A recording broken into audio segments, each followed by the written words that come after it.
नमस्कार, देवभूमि के दंगल में आप सभी का स्वागत है। मैं हूं आपके साथ गरिमा वाजपेयी। आज बात करेंगे आपदा पड़ी भारी, नुकसान आकलन की तैयारी।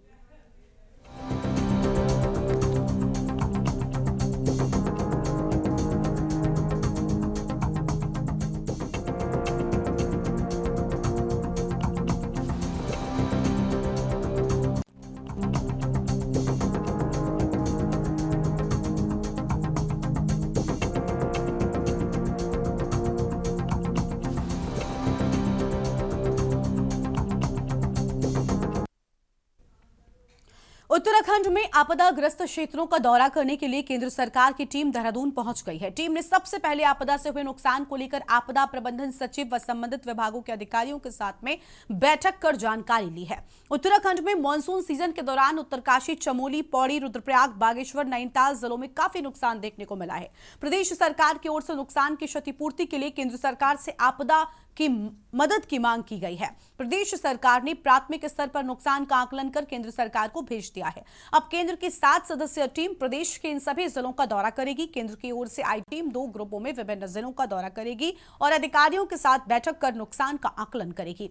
आपको बता दें कि मानसून सीजन के दौरान लगातार बारिश का दौर जारी है। विभिन्न इलाकों में भारी से बहुत भारी बारिश की वजह से बड़ा नुकसान हो गया है। प्रदेश सरकार की ओर से प्रभावितों को हर संभव सहायता प्रदान की जा रही है। प्रभावितों को उचित मुआवजा और उनका सही तरीके से विस्थापन हो, इस दिशा में कार्य भी किया जा रहा है। अब केंद्र की ओर से क्षति का आकलन हो जाने के बाद जो धनराशि जारी की जाएगी उससे प्रभावित क्षेत्रों का विकास होगा और वहां पर फिर से स्थिति को सामान्य करने में मदद मिलेगी। तो वहीं सूत्रों की माने तो प्रधानमंत्री नरेंद्र मोदी भी 11 सितंबर तक आपदाग्रस्त इलाकों का दौरा कर सकते हैं। वहीं विपक्ष ने केंद्र व राज्य सरकार की बीजेपी सरकार पर उत्तराखंड में आई आपदा पर अनदेखी का आरोप लगाया है। आज इसी पर करेंगे विस्तार से चर्चा। खास मेहमानों का पैनल हमारे साथ में होगा, लेकिन उससे पहले एक नजर डालिए आज की इस खास रिपोर्ट पर। उत्तराखंड राज्य में इस बार भारी बारिश और भूस्खलन के चलते भारी नुकसान हुआ है, जिसके लिए राज्य सरकार ने केंद्र से आर्थिक मदद के लिए कहा था और राज्य की तरफ से बताया गया था कि आपदा में लगभग 2000 करोड़ का नुकसान हुआ है और केंद्र सरकार से तकरीबन 5700 करोड़ का पैकेज देने के लिए ज्ञापन दिया गया था। उसी को लेकर केंद्रीय मंत्रालय की टीम आज देहरादून पहुंची और इस दौरान टीम ने विभिन्न जनपदों में आपदा से हुई क्षति का आकलन किया। इसके साथ साथ टीम को राज्य आपातकालीन परिचालन केंद्र में सचिव आपदा प्रबंधन एवं पुनर्वास विनोद कुमार सुमन ने टीम को आपदा से हुई क्षति के बारे में एक प्रस्तुतिकरण भी दिया है। इसके बाद ये टीम धरातल पर स्थिति का जायजा लेने के लिए देहरादून से निकल गई है। अंतर मंत्रालय केंद्रीय टीम उत्तरकाशी, रुद्रप्रयाग, चमोली, पौड़ी, बागेश्वर व नैनीताल का भ्रमण करेगी। इस टीम का नेतृत्व आर प्रसन्ना, संयुक्त सचिव गृह मंत्रालय कर रहे हैं। टीम के साथ अन्य 6 सदस्य भी रहेंगे, जिनमें अनु सचिव शेर बहादुर, अधीक्षण अभियंता सुधीर कुमार, उप निदेशक विकास सचान, मुख्य अभियंता पंकज सिंह, निदेशक डॉक्टर बीरेंद्र सिंह शामिल हैं। हमारे यहाँ धराली में आपदा आई थी। धराली आपदा में ही आदरणीय प्रधानमंत्री जी ने और आदरणीय गृह मंत्री जी ने हमें पूरा भरोसा दिलाया था कि हर परिस्थिति में वो हमारे साथ खड़े होंगे, हर प्रकार की हमारे राज्य के लिए जो सहायता होगी सहायता करेंगे। और पहले भी चाहे जोशीमठ हो या अन्य आपदाएं हों, हर एक आपदा में भारत सरकार ने हमारा आदरणीय प्रधानमंत्री जी के नेतृत्व में हर प्रकार से सहयोग किया है। जो हमारे एक प्रारंभिक आकलन जो राज्य की मशीनरी ने किया है, सभी जिलों से आया है, लगभग 5700 करोड़ का आकलन किया है। उसको अभी हम लोग, चूँकि भारत सरकार की भी एनडीएमए और एक टीम यहाँ पर आएगी, वो टीम आकलन करेगी और हमें पूरा भरोसा है कि भारत सरकार हर बार की तरह हमारा सहयोग करेगी। देखिए, भारत सरकार से 7 लोगों की टीम राज्य के भ्रमण पर आज रात तक पहुँच जाएगी। टीम के द्वारा कल से यानी सोमवार से 8 तारीख से भ्रमण आरंभ कर देगी। टीम 2 पार्टों में रहेगी। पहली टीम जनपद उत्तरकाशी, जनपद रुद्रप्रयाग, जनपद पौड़ी में विजिट करेगी। दूसरी टीम जनपद चमोली, जनपद बागेश्वर, जनपद नैनीताल में भ्रमण करेगी। भ्रमण के अवसर पर वह स्थलीय सत्यापन करेंगे, जो घटनाएं घटी हैं, जो लॉस हुए हैं उसको देखेंगे। जो प्रभावित लोग हैं उनसे मुलाकात करेंगे। मुलाकात करके उनसे बातचीत करके घटना के बारे में जानकारी करने का प्रयास करेंगे। इसके बाद जिलाधिकारी के स्तर से अपने विभागीय अधिकारियों की टीम के माध्यम से उनको आपदा के बारे में पूरा अवगत कराया जाएगा, बताया जाएगा किस तरह से नुकसान हुआ है, कैसे नुकसान हुआ है। वो देखने के बाद फिर वो यहाँ आएंगे। शासन स्तर पे भी एक बैठक रखी है हम लोगों ने बुधवार को, और शासन स्तर पे चीफ सेक्रेटरी सर रहेंगे, सभी वरिष्ठ अधिकारीगण रहेंगे, उनको घटना के बारे में पूरा हम लोग बताएंगे, और बताने के बाद फिर उनको जो है हम जो हमने मांग पत्र भेजा है उसको हम कोशिश करेंगे कि उसका औचित्य हम प्रमाणित कर सकें उनके सामने। देखिए, इसके पीछे मेनली दो कारण हो सकते हैं एक्टिव रूप से। पहले होता है ये कि प्राकृतिक कारण से हो सकती है ये, और दूसरा होता है ये मानवीय कारण से हो सकती है। प्राकृतिक कारण में मुख्य रूप से आता है ये क्लाइमेट चेंज की स्थिति आती है, जलवायु परिवर्तन की वजह से हो रहा है। दूसरा स्थानीय रूप से हवा का दबाव कम ज़्यादा होने पर ही अधिक हो सकता है। फिर ओरोग्राफिक लिफ्ट की वजह से पहाड़ी क्षेत्रों में मानसून हमें नीचे से ऊपर की तरफ उठती हैं तब हो सकता है। और इसके साथ साथ मानवकृत कारण जो हैं वो बहुत अधिक रूप से सक्रिय होते हैं। इनमें हम डिफॉरेस्टेशन को ले सकते हैं। डिफॉरेस्टेशन की वजह से बहुत अधिक ये घटनाएं हो रही हैं। आज के युग में दो चीज़ें जो हम क्लाइमेट चेंज की बात करते हैं, जो ग्लोबल वार्मिंग की बात करते हैं, एक तो उसका इम्पैक्ट है जो एक नेचुरल है, जो ह्यूमन इंटरफेरेंस है, जो हमारे द्वारा हो रहा है, उसका बहुत ज़्यादा प्रभाव इसमें पड़ गया। उसका मेन कारण क्या है? नए टाउन्स का बनना, टाउन्स का डेंस बनना, अनप्लान्ड जो है उसका डेवलपमेंट करना, जो चीज़ जो है वहाँ के उसको नहीं है उस चीज़ को वहाँ पर इंट्रोड्यूस करना। बहुत बड़े बन रहे हैं, बहुत बड़े टनल बन रहे हैं हमारे,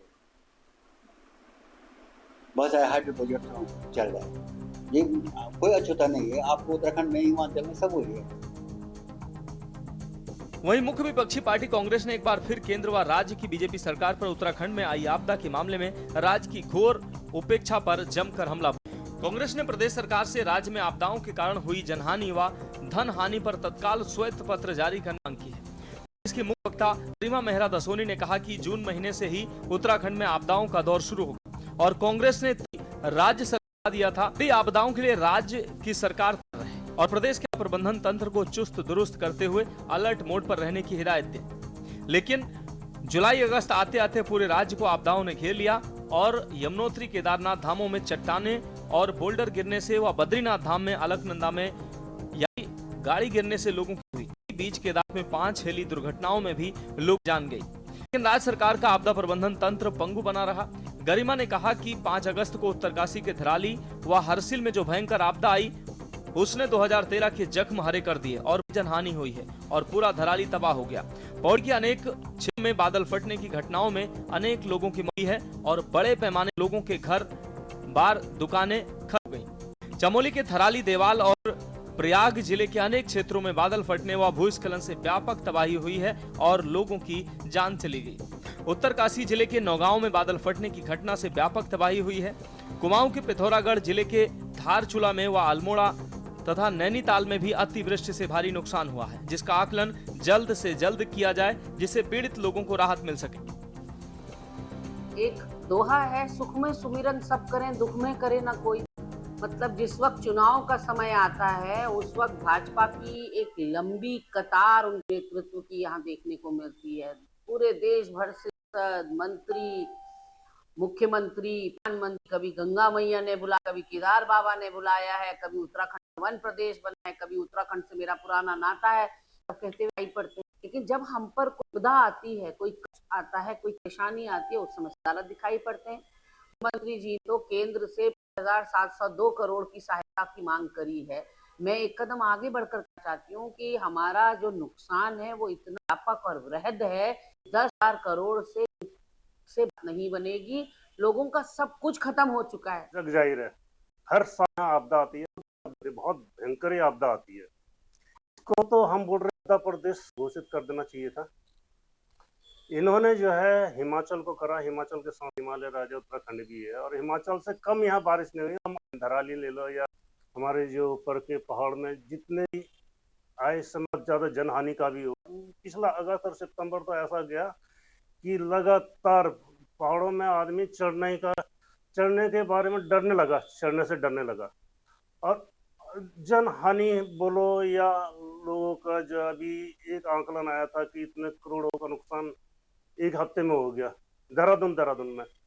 तो इस हिसाब से ये आपदा प्रभावित घोषित कर देना चाहिए, लेकिन राजनीति चल रही है। देखिए, जिस प्रकार से उत्तराखंड को अभी भीषण आपदा का सामना करना पड़ा, उसको लेकर हमारे मुख्यमंत्री श्री पुष्कर सिंह धामी जी गंभीर हैं। उन्होंने तुरंत जितनी उनसे धनराशि हो पाई अपने उसमें विशेषाधिकार से उन्होंने 5-5 लाख रुपए का मुआवजा भी दिया है, और केंद्र को भी उन्होंने पूरी तरीके से बताया है कि अभी इतने करोड़ों का नुकसान हमारे उत्तराखंड में हुआ है और इतनी हम लोगों को केंद्र से मदद चाहिए। उसको लेकर केंद्र सरकार पूरी तरीके से संजीदगी दिखाते हुए आज पूरा यहाँ पर आकलन करने आई है, और आकलन करके वो पूरा हिसाब किताब लगाएंगे कि कितना नुकसान हुआ है, कितनी कैसे उसकी भरपाई की जाएगी। इन सब चीज़ों को देखते हुए आज उनका पूरा सर्वे है, और उसके बाद जो निकल कर आएगा, निश्चित तौर पर केंद्र सरकार समय समय पर जिस प्रकार से उत्तराखंड को हर विषम परिस्थिति में अपना योगदान देती चली आ रही है, और इस बार भी निश्चित तौर पर उत्तराखंड की जनता के लिए, उत्तराखंड देवभूमि के लिए केंद्र सरकार हर संभव मदद देने को तैयार है। संभवतः प्रधानमंत्री नरेंद्र मोदी जल्द ही उत्तराखंड के आपदा प्रभावित इलाकों का दौरा करेंगे। आपदा में हुए भारी नुकसान के बीच राज्य ने केंद्र से 5,702 करोड़ की विशेष सहायता मांगी है। राज्य में 5 अगस्त को उत्तरकाशी के थराली से शुरू हुआ आपदाओं का सिलसिला अब तक अनवरत जारी है। बादल फटने, भूस्खलन और भू धंसाव की वजह से सैकड़ों गांवों को नुकसान हुआ है। तमाम लोग आज भी राहत शिविरों में जीवन काट रहे हैं। इस बीच सोमवार को केंद्रीय टीम भी प्रदेश के आपदाग्रस्त इलाकों का दौरा करने के लिए उत्तराखंड आ गई है, जो अब राज्य सरकार के साथ मिलकर आपदा में हुए अब तक के पूरे नुकसान का आंकड़ा केंद्र सरकार को प्रस्तुत करेगी। Uttarakhand desk report.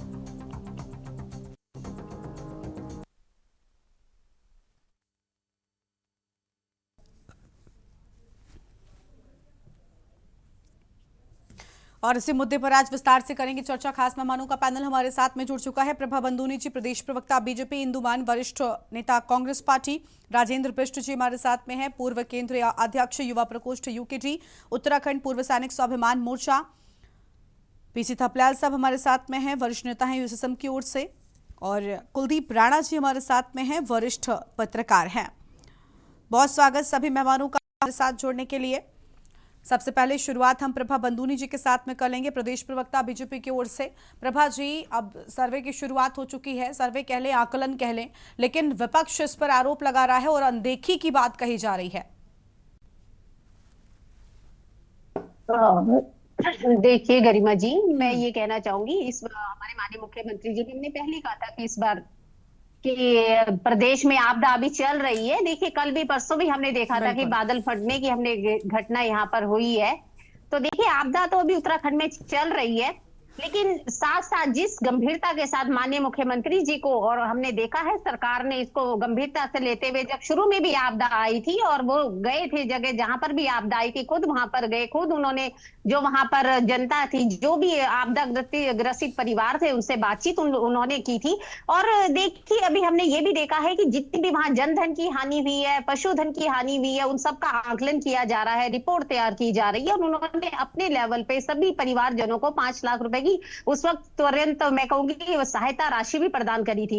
लेकिन इसके साथ ही देखिए कि जो राज्य सरकार होते हैं उसके कुछ अपने फाइनेंस होते हैं, अपना कुछ बजट होता है। जब तक हमें केंद्र की जो हम कहेंगे सहायता नहीं मिल पाएगी, तब तक हमें पुनर्वास कार्यक्रम भी उनके करने हैं, उन सबका आकलन किया जा रहा है। तो देखिए, इसी को ध्यान में रखते हुए जब हमारे राज्य से रिपोर्ट तैयार की गई और उसको केंद्र में माननीय प्रधानमंत्री जी के संज्ञान में लाया गया, और हम सभी जानते हैं कि जो माननीय प्रधानमंत्री जी हैं, जब से ऐसा नहीं है कि आज वो देश के प्रधानमंत्री हैं, उत्तराखंड से लगाओ तो उनका तब भी रहा है जब वो गुजरात के मुख्यमंत्री थे। उस वक्त भी जब 2013 में आपदा आई थी, तब भी उन्होंने हमारे राज्य के लिए स्पेशल वहां से सामान भेजा था, वो हम सबको ज्ञात है। तो उसी दृष्टि से जब यहाँ से आकलन करके माननीय प्रधानमंत्री जी के संज्ञान में आया, तो उन्होंने तुरंत वहां से जो केंद्र की टीम है वो आ गई, और आज हमने देखा है वो विभिन्न राज्यों में जहां सबसे ज्यादा आपदा आई है वो चली गई है, चाहे हमारे रुद्रप्रयाग, चमोली, उत्तरकाशी, जो विभिन्न जो हम कहेंगे ज्यादा जहां पर आपदा आई है, बागेश्वर, नैनीताल, वहां पे वो टीम चली गई है। और आज सुबह ही माननीय मुख्यमंत्री जी के साथ जो हमारे आपदा सचिव है, उन्होंने भी बैठक ली है,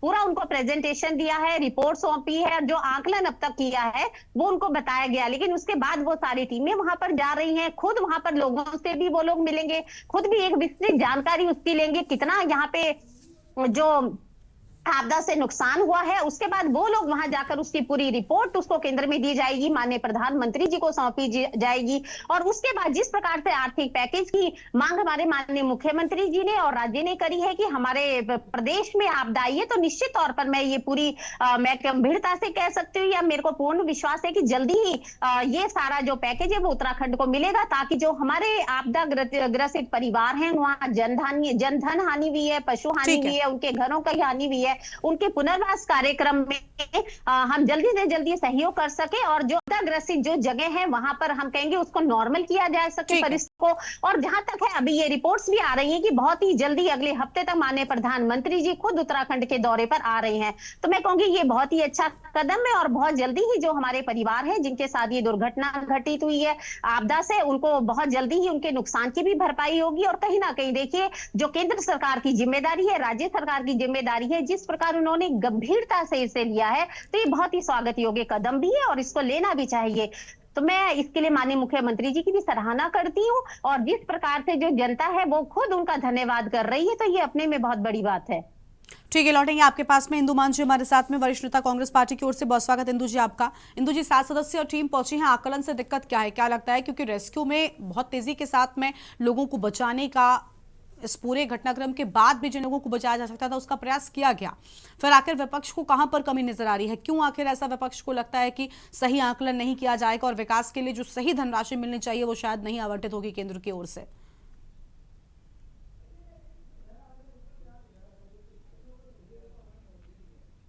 अनम्यूट कीजिए मैम, इंदुमान जी अनम्यूट कीजिए।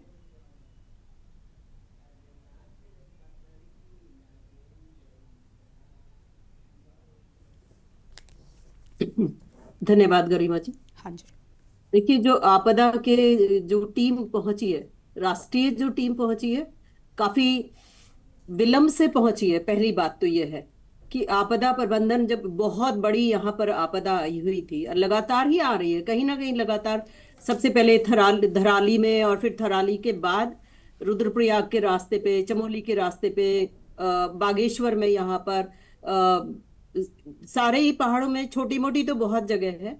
तो बड़ी बड़ी जो आपदाएं आई हुई है, उसके बाद जिस तरह से कार्यशैली प्रदेश की चल रही है, बहुत ही, उसको ये कहेंगे बहुत ही धीमी कार्यशैली चल रही है।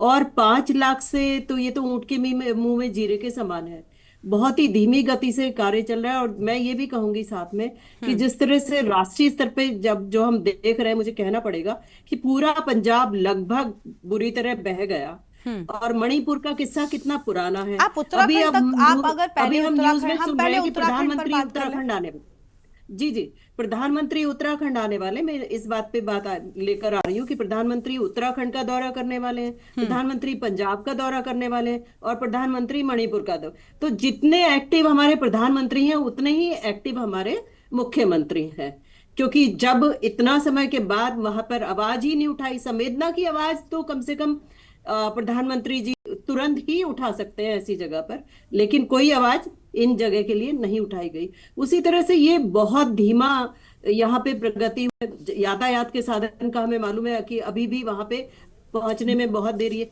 देखिए मुख्यमंत्री जी ने तो हवाई दौरा कर लिया, लेकिन हमारे जो प्रदेश अध्यक्ष हैं गणेश गोदियाल जी से किस तरह से, और हमारे पुराने पूर्व प्रदेश अध्यक्ष किस तरह से वहां पर पहुंचे, ये भी पूरे प्रदेश ने देखा है। लेकिन जो मंत्री बीजेपी के हैं, भारतीय जनता पार्टी के जो मंत्री हैं, विधायक हैं, आसपास से कितने लोग वहां पहुंचे? कोई भी न्यूज में हमने तो नहीं देखा कि कोई भी वहां पे पहुंचने का प्रयास किया गया है। वहां पे पहुंचने की स्थिति ही नहीं है। और जो जिनके घर बह गए, जन हानि का तो देखिए कुछ हो ही नहीं सकता। बहुत सारे परिवार तो पूरे के पूरे उजड़ गए, वहां तो कुछ हो ही नहीं, पता ही नहीं चल रहा है, नहीं डेड बॉडीज मिली है, ना ही पता चल रहा है, सही से आंकड़े भी नहीं आए, हम तो ये कहेंगे।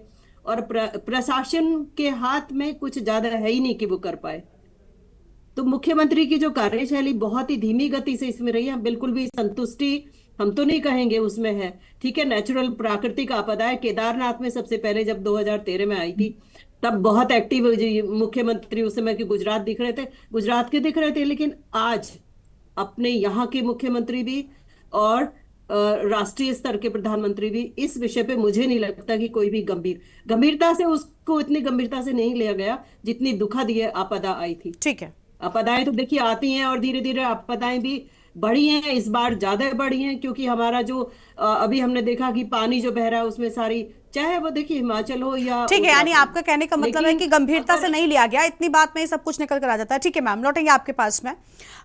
हमारे साथ में राजेंद्र बिष्ट जी हैं, पूर्व केंद्र अध्यक्ष युवा प्रकोष्ठ यूकेडी की ओर से। बहुत स्वागत सर आपका। राजेंद्र जी क्या कहना चाहेंगे, क्योंकि अगर गंभीरता से लिया नहीं गया होता तो शायद रेस्क्यू में इतनी टीम्स लगी नहीं होती, क्या इतना कहना विपक्ष में बैठे होने के नाते मतलब अधिकार हो जाता है? क्या वाकई गंभीरता नहीं दिखाई केंद्र ने? और मुख्यमंत्री तो लगातार आपदा प्रबंधन विभाग के साथ भी खुद काम कर रहे थे, वो लगातार उनका हेलीकॉप्टर चल रहा था, अलग अलग जगहों पर वो खुद घटनास्थल पर गए। क्या वाकई आकलन में कमी रहेगी? क्योंकि इसके पहले भी उत्तराखंड ने कई आपदाओं का दंश झेला है और वो भी एक अनुभव रहा है। गरिमा जी देखिए, जिस प्रकार से प्रदेश में लगातार जो मानसून का सीजन आता है तो ये बड़े दंश देकर जाता है, लेकिन इस बार कुछ ज्यादा ही दंश देकर जो मानसून नहीं जा रहा है। हमारा जो बरसात का मौसम रहा, जिस प्रकार से धराली में आपदा आई, उसके बाद थराली, फिर रुद्रप्रयाग या अन्य क्षेत्रों में, और इसके अलावा कई जगहों में छोटी मोटी जो आपदाएं बारिश होती है, भूस्खलन आप बोल लीजिए या अन्य प्रकार से सड़कों का बंद होना, उसके बाद एक्सीडेंट जो होते हैं, कई इस प्रकार की घटनाएं हुई है। लेकिन मुख्य रूप से जो बादल फटने की जो प्रक्रिया है, केंद्र की टीम अभी अगर यहाँ पर अभी आ रही है तो सबसे बड़ा ये भी एक शोध का विषय है कि हमारे पहाड़ में लगातार जो सिलसिला बादल फटने का है ये भी बहुत तेजी से बढ़ता जा रहा है, क्योंकि पहले इतने नहीं, ये बादल फटने की प्रक्रिया इतनी ज्यादा नहीं होती थी।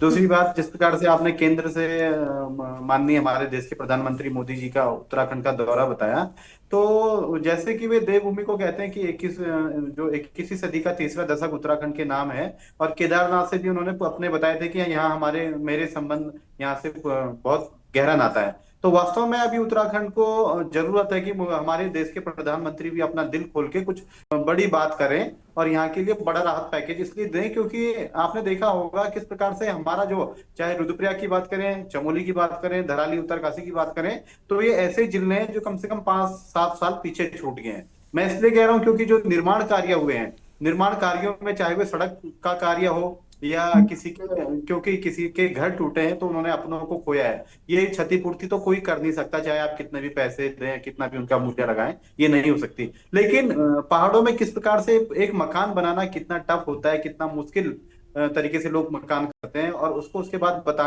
बनाना, तो इसमें जो हमारे राज्य का एक पैरामीटर है, ये बहुत इस पे सोचनी विषय है। यहाँ पर अगर किसी का मकान टूटता है तो आपदा में तो उसे मात्र 5 लाख रुपए दिए जाते हैं, जबकि एक मकान को खड़े करने में आज की डेट में अगर आप देखे जाए मोटे मोटे तौर पे पहाड़ों में, क्योंकि ढुलान से लेके सारी व्यवस्थाएं हमें मैदानी क्षेत्रों से लेके आनी पड़ती है, तो इसमें 50 से 60 लाख का कम से कम मिनिमम मैं ये मानता हूँ इतना खर्चा आता है। लेकिन उसके बाद भी अगर 5 लाख रुपए आप एक परिवार को देते हैं तो ऊँट के मुंह में कहीं ना कहीं जी रहे हैं। इसके अलावा जिस प्रकार से सड़कें अभी टूटी पड़ी है तो सिर्फ मुख्यमंत्री जी आ रहे हैं, और वे भी उसके बाद मुझे लगता है कि इनको चमकाने का पूरा कार्य उत्तराखंड का मीडिया कर रहा है। मैं कल देख रहा था कहीं आपदा प्रभावित क्षेत्र में थे और नीचे वहां पर चूने की लकीरें डाली हुई थी, चूने की लाइन मुझे दिखी। अरे इस प्रकार की जो आपदा हमारे प्रदेश में आ रही है और आपको इस प्रकार के प्रोटोकॉल और रेड कारपेट बिछाने की आपको लगी है। मुख्यमंत्री आप पूरे प्रदेश के, आपको सोचना पड़ेगा और आपको शर्म आनी चाहिए कि आप ऐसे समय पर जब पहाड़ के दौरे कर रहे हैं, आपको जनता के बीच में जाके, जिन्होंने अपनों को खोया, जिसके मकान टूटे, जिसके खेत जिसके खिसके पड़े हैं, जिसने इस आपदा का दंश झेला है, आप उनसे पूछिए कि आपके दिल पर क्या गुजर रही है, आपकी क्या मदद कर सकते हैं। लेकिन आप ऐसे समय पर मैं देख रहा हूं कि बड़े बड़े अधिकारियों को आदेशित होते हैं कि आप चूना डाल के रखें, हम आएंगे, फोटो शूट बराबर होना चाहिए, और उसके बाद खाना पूर्ति के लिए थोड़ी देर में चले जाते हैं। आपके पीडब्ल्यूडी मंत्री सतपाल महाराज जी कहाँ हैं? पर्यटन मंत्री उत्तराखंड के हो, वे कहाँ हैं अभी? आप बताइए मुझे। और अन्य मंत्री जो जितने भी कैबिनेट मंत्री, क्योंकि कहीं ना कहीं कैबिनेट मंत्री भी इन्होंने अपने हिसाब से रखे हुए हैं, 4-5 रखे हुए हैं, बाकी वे भी पद खाली हैं। दिल्ली दौड़ क्योंकि बराबर इनकी चल रही है, और हमारे पहाड़ों में और आधा से ज्यादा, मुझे ये बोलते हुए बड़ा दुख भी, आधा से ज्यादा पहाड़ों से आते हैं जितने भी मुख्यमंत्री हैं, लेकिन उसके बाद भी इनको पहाड़ के इस प्रकार के सरोकारों से कोई मतलब नहीं है, और ये दिल्ली दौड़ में भी हमारी कुर्सी बरकरार रहे, पहाड़ में आपदा तो आए, उससे कोई मतलब नहीं। हमारे ठीक है सर, लौटेंगे आपके पास में और मेहमानों को भी हम जोड़ेंगे। प्रभा जी कुछ कहना चाह रही है, उनको भी सुनेंगे, लेकिन उससे भूमि के दंगल ब्रेक के लिए यहाँ पर रुकते, कहीं मजा आएगा, फौरन हाजिर होंगे। आप देख रहे हैं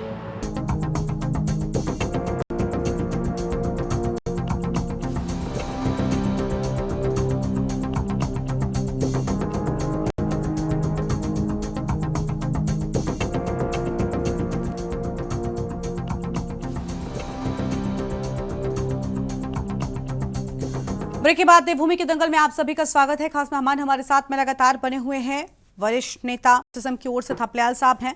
थपलियाल साहब का रुख कर लेते हैं। थपलियाल साहब, क्या वाकई आकलन में कमी हो रही है? लापरवाही रही, गंभीरता से नहीं लिया गया इस आपदा को? इसलिए भी प्रदेश में कई सारी बड़ी आपदाएं रही हैं। क्या स्थिति रही फिलहाल, क्या कहना चाहेंगे आप? देखो मैडम, हमारा दुर्भाग्य कहूं या सौभाग्य कहूं, हम लोगों ने उत्तर प्रदेश में रह के भी आपदाएं देखी हैं। और अगर मैं कुछ बोलूंगा तो यहाँ पे ऐसे पत्रकार सभ्य प्रवक्ता हैं जो बोलेंगे कि ये ऐसी लैंग्वेज यूज कर रहा है, क्योंकि तमाशों की राजनीति से परेशान हैं हम।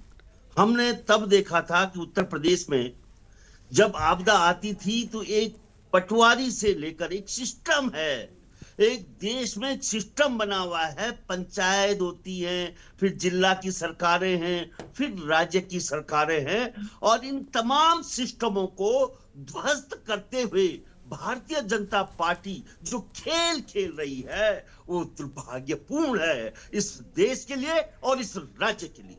मैं बहुत दुखी हूं। देखिए आप कि कितनी देर हो गई है। आपदा एक युद्ध की तरह होता है। आपदा एक ऐसा होता है कि जब आप पे विपदा आ गई है तो आपको इमीडिएटली रिलीफ चाहिए। ये नहीं कि राजा महाराजा टीम भेजेंगे और उस टीम को हम सर में उठा या उत्तराखंड के सिस्टम पे उनको विश्वास खत्म हो गया मोदी जी का, इसलिए मोदी अपनी टीम को भेज रहे हैं और उस टीम को झेलने के लिए ये विवश हो गया है अभाव उत्तराखंड।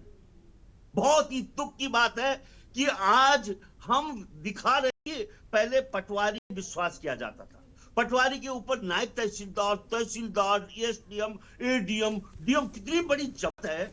आप इन तमाम जमातों को दरकिनार करके और अब उसके बाद बोल रहे हैं कि देश का राजा भी आएगा देखने।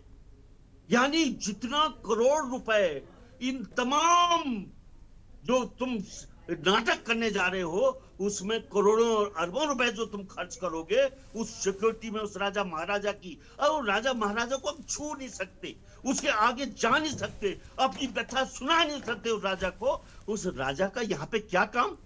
क्या आज के सूचना प्रौद्योगिकी के समय में जो इमीडिएटली आकलन किया जा सकता है कि धराली में कितना नुकसान हुआ, थराली में कितना नुकसान हुआ, ये मिनटों का काम है मैडम। उत्तराखंड के पास इंडियन रिमोट सेंसिंग है, उत्तराखंड के पास केंद्रीय संस्थान Wadia Institute of Himalaya geology है, लेकिन ये आपदा में भी राजनीति करने वाले हमारी छाती पे सांप रोल रहे। इनको देख के इतना क्रोध आ रहा है कि जब इतने आप ही देखिए उत्तर प्रदेश के समय में किसी भी तरह से हमने देखा है, हम पटवारी एकदम जमीन पे आकलन कर देता था कि कितना नुकसान किसको हुआ है। अब ये दिल्ली से जो आए हैं क्या आकलन करेंगे मैडम?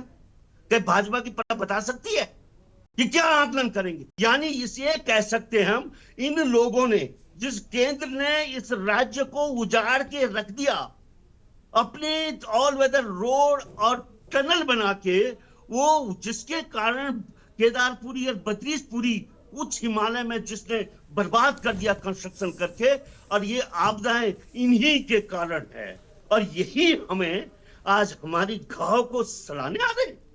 देखिए आप कितना दुर्भाग्य है इस राज्य का कि जिन्होंने ये घाव दिया है वही हमारे भगवान बन गए और हम उनके आगे लाइन लगाएंगे, हे प्रभु ये देखिए, ये देखिए। ये कुछ नहीं करेंगे। ये देखने आ रहे हैं कि इनके कार्यकर्ताओं को इन्होंने हर समय, आपने देखा होगा कि मोदी जी भी कहते हैं कि हम 24 घंटे चुनावी मोड में रहने वाली पार्टी आपदा में भी चुनावी मोड जाकर लोगों को दिख रही है कि लो, हाँ जी, हमें भिखारी बना रही है। वैसे भी मेरे उत्तराखंड को इन लोगों ने 5 किलो का भिखारी बना के छोड़ दिया है। हम इतने सक्षम लोग होते थे, आज हम बेरोजगार, हमारी शिक्षा, स्वास्थ्य सबको बर्बाद करने के बाद आज आपदाओं में भी ये राजनीति करने लग गए हैं। ऐसे लोगों को बद्रीनाथ केदारनाथ माफ नहीं करेगा।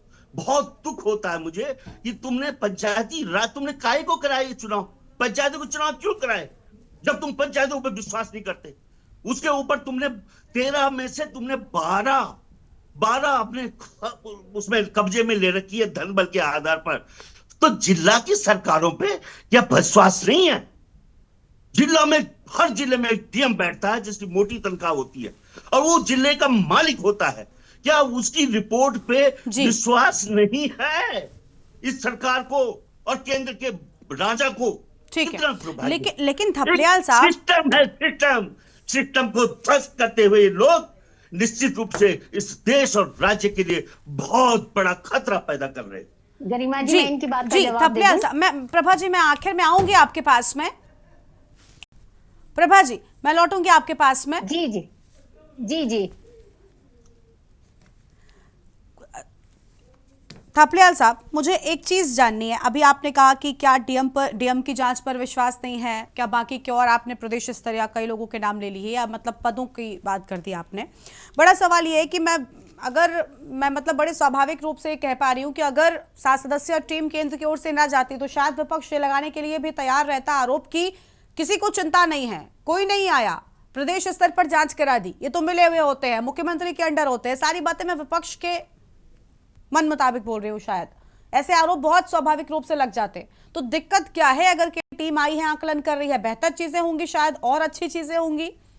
ठीक है, इस राज्य का दुर्भाग्य है कि हमें अनुभवशील नेतृत्व का टोटा पड़ गया है। जिस राज्य ने गोविंद बल्लभ पंत जैसे, हेमवती नंदन जैसे पैदा किए थे, उस राज्य में आज ऐसे हल्के नेता हमारे सामने आ गए हैं कि उनको पता ही नहीं कि क्या बोलना है, क्या करना है। ठीक है, मैं लौटूंगी आपके पास में। अब कुलदीप जी को जोड़ लेते हैं। कुलदीप जी, उसके बाद प्रभा जी मैं आपके पास में आऊंगी। कुलदीप जी वरिष्ठ पत्रकार हैं, बहुत स्वागत सर आपका। सर, आकलन हो रहा है और काफी तेजी के साथ में काम करने की बात कही जा रही है सरकार की ओर से, लेकिन दूसरी ओर हर चीज में विरोध शुरू हो गया है।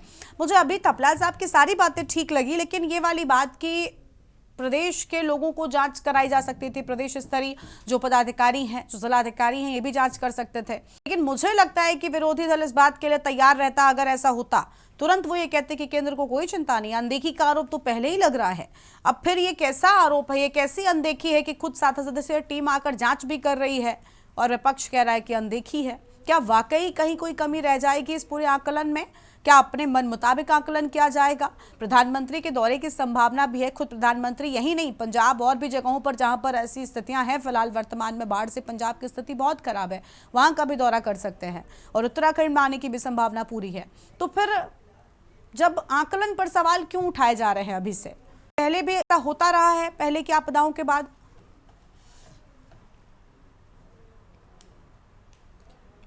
देखिए गरिमा, मैं राजनीति क्या कह रहे हैं वो उनकी पार्टी लाइन हो सकती है, उनका अपना राजनीतिक एजेंडा है, वो उस पर बात कर सकते हैं और मैं उस पर कोई टीका टिप्पणी नहीं करूँगा। लेकिन हाँ, इतना ज़रूर है कि कभी अगर कहीं आपदा आती है तो उसके लिए भारत सरकार का एक नोटिफिकेशन है, उसका अधिनियम बना है और 10वें वित्त आयोग में, मतलब ये 95 से 2000 के बीच की बात होगी, उस दौरान इन चीज़ों को लेकर कि गंभीर आपदाएं किस प्रकार की हैं, दुर्लभ आपदाएं हैं, इनके मानकों का निर्धारण करने के लिए भारत सरकार ने एक कमेटी बनाई थी, जो कैबिनेट सेक्रेटरी की अध्यक्षता में एक कमेटी होती है। समय समय पर इसमें अनेक बदलाव हुए और उसके बाद जो बड़ी आपदाएं हमने 21वीं सदी में देखने को मिली, जिनमें केदारनाथ आपदा भी है, सुनामी से लेकर के तमाम सारी चीज़ें रही हैं जो उड़ीसा और अन्य तटीय क्षेत्रों में आई है। ठीक, तो उसके बाद जो राष्ट्रीय आपदा मोचन निधि, वो एक फंड बना जिसको हम NDRF कहते हैं, नेशनल डिजास्टर रिलीफ फंड, और उसी राज्यों में भी, क्योंकि राज्यों में भी एक संघीय संगठन है, भारत राज्यों का संघ है, उस तहत तो राज्यों में जो व्यवस्था बनी उसको हमने state SDRF, state relief fund, उस तरीके से राज्य आपदा मोचन निधि और उन चीज़ों को बांटा गया है। ठीक, अब कोई आपदा अगर जब राज्य के अपने संसाधनों और राज्य के अपने बल से जब बड़ी हो जाती है और राज्य की जो अपने संसाधन हैं वो उसकी क्षतिपूर्ति में पूरे नहीं हो पाते हैं, तो फिर राष्ट्रीय स्तर पर चीज़ों को देखा जाता है। और ऐसे में जो कमेटी है, जो ये कमेटी सिर्फ उत्तराखंड के लिए नहीं बनती है, राज्य में और कोई भी सरकार हो अगर केंद्र में, तो ये कमेटी बनेगी ही बनेगी और ये कमेटी जाकर के राज्यों में आपदाओं के उसका आकलन करती है। वो विशेषज्ञ कमेटी होती है, क्योंकि जो नुकसान होता है, एक नुकसान होता है जो किसी व्यक्ति का हुआ है, उसका घर टूट गया, उसका घर बह गया। एक नुकसान होता है जो सार्वजनिक संपत्ति का होता है, जिसमें हमारी सड़कें हैं, नदियां हैं, पुल हैं, स्कूल हैं। ठीक है, ये नुकसान हुआ जो सार्वजनिक संपत्ति है, जिसको सभी लोग इस्तेमाल करते हैं। ठीक, स्कूल उसमें आ जाते हैं, हॉस्पिटल, कॉलेज वगैरह तमाम सारी चीज़ें उसमें आ जाती हैं। ठीक है। फिर एक नुकसान ये भी होता है कि किसी क्षेत्र में, चूंकि उत्तराखंड पर्यटन और तीर्थाटन का क्षेत्र रहा है और इसमें यहाँ अधिकांश लोग बैंक से लोन लेकर के, ऋण लेकर के यात्रा सीजन के लिए गाड़ियाँ खरीदते हैं ताकि यात्रा में अपना रोजगार कर सकें। वो अन्य होटल के लिए लोन लेते हैं या दुकान लगाने के लिए लोन लेते हैं या अन्य तमाम सारी चीज़ें हैं। तो इन सारी चीज़ों को कवर अप करने के लिए, क्योंकि अगर कोई किसी व्यक्ति ने गाड़ी ली, माना लोन, बैंक से लोन लेकर के, और उसकी गाड़ी आपदा में बह गई, ठीक है, तो उसके पास तो रोजगार का कोई उपचार नहीं है और बैंक की जो अपनी नियमावली है उसके तहत उसको हर महीने किस्त देनी होगी। तो ऐसी परिस्थिति में जो पीड़ित व्यक्ति है उसके लिए सरकार क्या रिलीफ करती है? तो इन तमाम सारी चीज़ों के लिए जो राष्ट्रीय आपदा जब घोषित होती है इन आकलनों के बाद, तो उसमें क्योंकि जितने भी सार्वजनिक क्षेत्र के बैंक हैं वो केंद्र सरकार के अधीन होते हैं, ठीक है, तो केंद्र सरकार उनको आपदा अधिनियम 13 के अंतर्गत निर्देशित कर सकती है कि भाई अमुक व्यक्ति जो है वो पीड़ित है और उसका आपदा इस तरह की घटनाएं, इसकी रिपोर्ट आ गई है, तो कृपया उसका ऋण कर दिया जाए। या किस होटल बह जाता है जो उसने लोन लेकर के बनाया है, उसको उसका होटल के लिए जो उसका ऋण लिया है उसको ऋण माफ़ी हो जाए। तो ये तमाम सारी चीज़ें इन्हीं आंकड़ों के आधार पर किया जाता है जब केंद्रीय टीम आती है। देखिए, ये बात भी सही है कि एक दौर ऐसा भी था, सिर्फ उत्तराखंड में ही नहीं पूरे भारतवर्ष में एक दौर ऐसा था जब सरकारी सिस्टम पर आम जनता का बड़ा विश्वास हुआ करता था। और जैसा कि अभी यहाँ कहा जा रहा था, पटवारी वास्तव में एक बड़ी रीढ़ था, क्योंकि वो जनता से सीधा जुड़ा हुआ होता था राजस्व क्षेत्रों में, ठीक है। आजकल तो उसके पटवारी के पास एकमात्र पटवारी ऐसी व्यवस्था थी जिसके पास पुलिसिंग भी थी। अब तो पुलिसिंग अलग हो गई है, हटा दी गई है, और उत्तराखंड में भी जो मैदानी जनपद हैं वहाँ लेखपाल अलग हो गया है, पर्वतीय जनपदों के लिए पटवारी एक अलग व्यवस्था बन गई है, ठीक है। लेकिन वही एक चीज़ होती थी, और आज भी बुनियादी तौर पर किसी चीज़ को किसी राहत देनी है या जो भी जानने देनी है, तो जो प्रशासनिक व्यवस्था है, शासकीय व्यवस्था है, वो उसी माध्यम से होती है और उसको पूरा किया जाता है, ठीक। उत्तराखंड में निसंदेह हमारा राज्य पर्वतीय राज्य है और भौगोलिक रूप से यहाँ पर जो इस राज्य की स्थिति है, जो यहाँ का जो जियोलॉजिकल जो हमारी डेमोग्राफी कहें या स्ट्रक्चर है, वो इतना मजबूत नहीं है। बरसात में भूस्खलन हो जाता है, बहुत सारी अन्य आपदाएं, प्राकृतिक आपदाओं की वजह से पर्यावरणीय क्षरण होता है, जलवायु से परिवर्तन के कारण जो नुकसान हो रहे हैं, तो उसका दंश हमारे राज्य को झेलना पड़ता है, नागरिकों को झेलना पड़ता है। तो ऐसे में पर्वतीय राज्यों के लिए हालांकि भारत सरकार को चाहिए कि एक अलग सी नीति हो, जो यहाँ की जियोलॉजिकल जो स्ट्रक्चर है, जो उसकी संरचना है, उसके आधार पर, और पर्यावरणीय जो व्यवस्थाएं जिस प्रकार की बन रही हैं, बिगड़ रही हैं, और उससे होने वाला जो नुकसान है उसको लेकर के। लेकिन कहीं ना कहीं जो एक तरीके से अधिनियम जो बने हुए हैं उन व्यवस्थाओं में चीज़ें आगे बढ़ती हैं, और वही व्यवस्थाओं के तहत उत्तराखंड में भी केंद्रीय टीम आकर के अपना आकलन कर रही है। वो आकलन अपनी रिपोर्ट केंद्र को भेजेगी, और उसके बाद जो वैसे तो जो आपदा में केंद्र से जो 3 और 1 के रेशियो में जो राशि मिलती है, इसमें पूर्ण 100% राशि जो है केंद्र द्वारा प्रदान की जाती है। और इसका जो सबसे बड़ा लाभ ये होता है कि इसमें नियमों में शिथिलीकरण की एक व्यवस्था होती है। जैसे अभी राज्य सरकार के पास वो अधिकार है कि भाई वो 5 लाख से ज़्यादा का वो नहीं दे सकती है आपदा में राहत, लेकिन जब राष्ट्रीय आपदा हो जाती है तो उसके बाद राज्य सरकार ये नियमों में शिथिलीकरण करके उस राशि को बढ़ाया जा सकता है, ठीक है। हालांकि यह भी देखने में हमने उत्तराखंड में देखा, जब उत्तराखंड में 2013 की आपदा आई थी तो उस समय तत्कालीन सरकार ने अब विधानसभा में एक अधिनियम पारित करके जो नुकसान हुआ है, नुकसान के आकलन के आधार पर लोगों को राहत देने के लिए केंद्र के पास प्रस्ताव भेजा था, और उस समय वो चीज़ें भी हुई थी। तो राज्य सरकार ये भी व्यवस्था कर सकती है। जी ठीक है, लौटेंगे आपके पास में और मेहमानों को भी हम चर्चा में जोड़ेंगे। बीजेपी के प्रवक्ता हमारे साथ में प्रभा बंदूनी जी लगातार बनी हुई है। प्रभा जी, क्या कहना चाह रही थी आप? देखिए, कई अहम बातें निकलकर सामने आई हैं। कुलदीप जी और थपलियाल साहब की बातों पर खास तौर पर जवाब दीजिए। देखिए गरिमा जी, हमने सबका ही विश्लेषण सुना। मेरे को तो लगता है थपलियाल जी को तो अभी कुलदीप जी की बात पे भी बहुत ऐतराज हो रहा था, जबकि वो विश्लेषक है, पत्रकार है, उनको तो उनकी बातें झूठी थपलियाल साहब नजर मैं आ आती रही हूँ थी, इसके तो बाद। इनकी बात का तो मैं थपलियाल कोई साहब जवाब इसके देना बाद आपके नहीं पास ही चाहती आती हूँ। लेकिन देखिए उन्होंने हर बात को बहुत अच्छे से स्पष्ट करके बताया है कि राज्य सरकार के अपने कुछ मापदंड होते हैं, केंद्र सरकार के अपने मापदंड होते हैं, उनके नियमों के अनुसार ही हर चीज का आकलन किया जाता है। लेकिन जिस प्रकार से ये बातें बता रहे थे कि नहीं तहसीलदार को ये सारी छूट दे दी जाए, तो अब इनके अनुसार तो काम होने वाला नहीं है, तो यही अपने लिए बन जाए, कल को यही मुख्यमंत्री बन जाए तो हम इनसे पूछेंगे कि बताइए आपने क्या किया है। ये तो अभी कुछ दिन पहले मुझे यूकेडी में दिखाई दे रहे थे, अब वहां से मुझे लग रहा है पता नहीं कहाँ गायब हो गए हैं, कौन से उससे ये बैठ रहे हैं, तो इसलिए मेरे को तो इनका समझ में आ नहीं रहा है। चलिए वो इनका अपना मुद्दा है, वो उसको खुद सुलझाएं। अब बात रही, देखिए गरिमा जी, जहां तक रही आकलन की बात, निश्चित तौर पर हमारे प्रदेश में भी आपदा आई हुई है और हमारी सरकार यहाँ पर है भारतीय जनता पार्टी की, और ये हमारी जिम्मेदारी बनती है कि जो भी आपदा से ग्रसित हमारे परिवार है उनको जल्दी से जल्दी उनको सुरक्षा भी दी जाए, जो जनधन हानि हुई है उसका भी उनको मुआवजा दिया जाए। लेकिन मैं ये कहना चाहूंगी कि जब से हमारी भारतीय जनता पार्टी की सरकार राज्य में है, कभी भी जब भी ऐसी कोई भी परिस्थिति राज्य में आई है, माननीय मुख्यमंत्री जी ने स्वयं ऐसे क्षेत्रों का दौरा किया है और उनको जितना भी नुकसान हुआ है, जो भी परिवार है उनके साथ हमेशा खड़े रहे हैं। इसी प्रकार अगर माननीय प्रधानमंत्री जी या केंद्र की कोई टीम यहाँ पर आ रही है और वो आकलन कर रही है, तो इसमें कौन सी बुराई नजर आ रही है, चाहे वो कोई भी विपक्ष की पार्टी हो।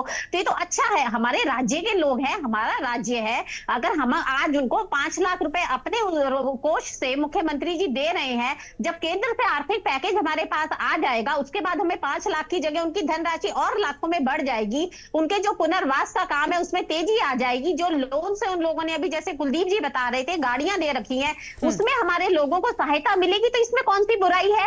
लेकिन अभी उसका आकलन चल रहा है, रिपोर्ट तैयार हो रही है, और अभी भी हम हर दूसरे दिन जब भी आप सुन लीजिए थपलियाल जी प्लीज, प्रभा जी जल्दी से कंप्लीट कीजिए। आप बहुत जल्दी आपका बीपी हाई हो जाता है, तो आप जरा सुन लीजिए, आपकी बात में किसको इंटरेस्ट है, अगर आप अपनी राम कथा सुनाते रहते हैं। Prabha ji please ma'am, please अगर कोई दूसरा बोलेगा तो आपको परेशानी। हाँ ठीक है, जल्दी से आप कंप्लीट कीजिए, इस सब पर बात नहीं करेंगे तो हम नहीं बैठे हैं ना यहाँ।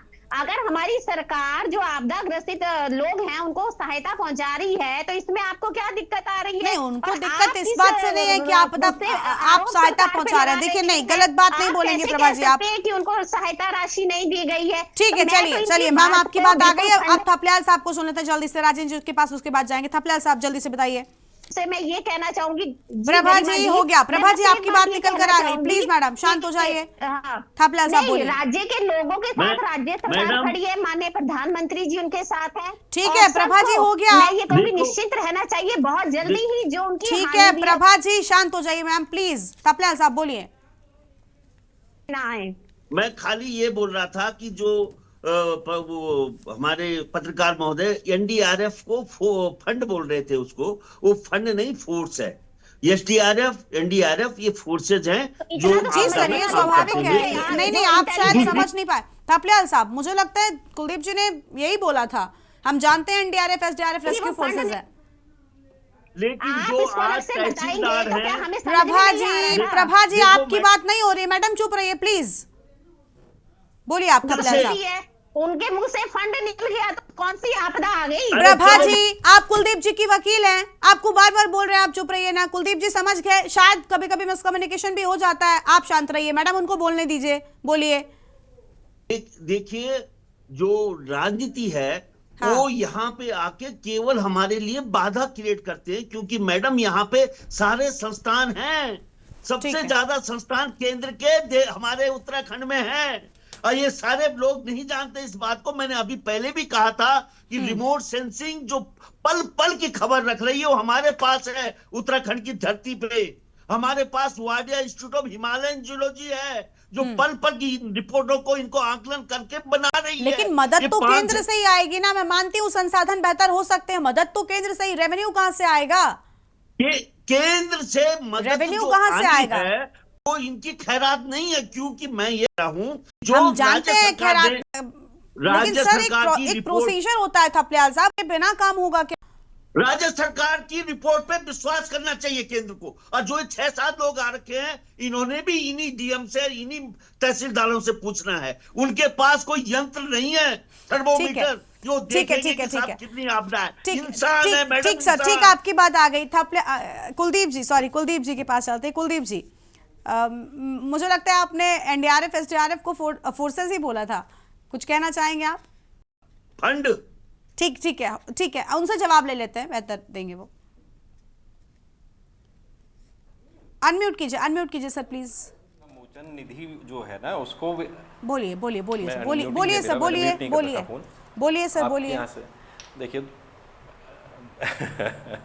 देखिए अब ये तो बहुत अजीब सी बात लगी मुझे, खैर लेकिन राष्ट्रीय आपदा मोचन निधि एनडीएमएफ जो केंद्र सरकार के उसमें होता है, ठीक है, और राष्ट्रीय आपदा मोचन कोष इसको भी एनडीआरएफ ही कहता है, नेशनल डिजास्टर रिलीफ फंड, उसको भी वही कहा जाता है। ठीक है, दो अलग अलग टर्म्स और राष्ट्रीय डिजास्टर रिलीफ फोर्स वो भी एक है।